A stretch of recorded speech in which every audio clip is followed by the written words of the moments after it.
Qachon begonalarga bordi? Bir hafta. Bir hafta. Kasal ushlabsan. Begonalarga borish kerak emas. O'zingga muammo ortib kasal ushadi. Ujisiyo'ni qilgan infeksiya. Uni asorati ham. Asorat nimadan iborat? U bepushtlikka olib kelishi mumkin. Sidik yo'l torayishiga olib kelishi mumkin. Tuxumga o'tkazib tuxum yenglashi mumkin, tuxumini olib tashlashi mumkin.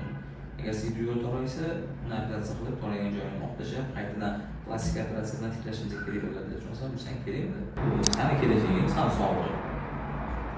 Hozircha narxlar Ishingni nazoratlarda o'z mutaxassisga jo'nataman shunday. Befarq qarash kerak emas. Agar befarq qaragan bo'lsang, keyin asoratga olib keladi. Keyin bilasan, farzandim bo'lmayapti, boshqa narsa bo'lmayapti, shundaymi? O'sha qizimda tanish bo'ladi. tanish. O'sha tanish. O'sha deyman. Yo'l paraksan deyishadi bu. Aldamaysan tursin. Tanish bo'ladimi, boshqa narsa bo'ladimi? Bu sani juft havolingiz. Ularga javob yo'q.